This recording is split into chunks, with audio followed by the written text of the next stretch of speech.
أعوذ بالله من الشيطان اللعين الرجيم بسم الله الرحمن الرحيم ونصرناهم فكانوا هم الغالبين وهديناهما الصراط المستقيم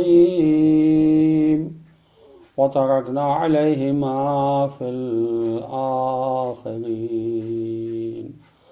سلام على موسى وهارون اللهم صل على محمد وآل محمد وعجل فرجهم سلام علیکم ورحمۃ اللہ وبرکاتہ۔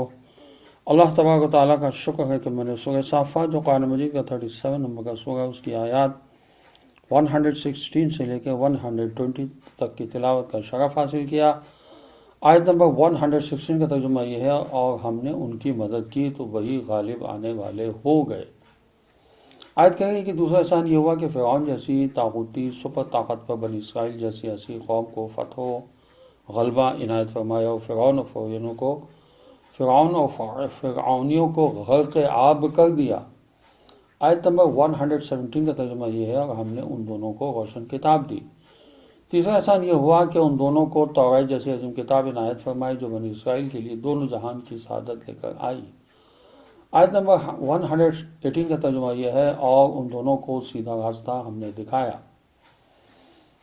چوتھا احسان یہ تھا کہ ہر قدم پر دشمن کا مقابلہ کرنے کے لیے اللہ نے ان دونوں ہستیوں کی سیدھے راستے کی رہنمائی فرمائی، جس کی وجہ سے ایک پسی ہوئی قوم زمانے کے طاغوت کا مقابلہ کر سکی۔ آیت نمبر 119 کا ترجمہ یہ ہے، اور ہم نے آنے والوں میں ان دونوں کے لیے ذکر جمیل باقی رکھا۔ آیت میں پانچواں احسان یہ بتایا جا رہا ہے کہ ان کا ذکر جمیل تا قیامت آنے والوں میں زندہ رکھا گیا ہے، ان کی طویل اور صبر آزما تحقیق کو آنے والی نسلوں کے لیے مشعل راہ قرار دیا گیا ہے، اور سب سے اہم یہ کہ قرآن جیسی ابدی کتاب ان دونوں بھائیوں کے ذکر جمیل سے پورا ہے۔ آیت نمبر 120 کا ترجمہ یہ ہے کہ موسیٰ اور ہارون علیہ السلام پر سلام ہو۔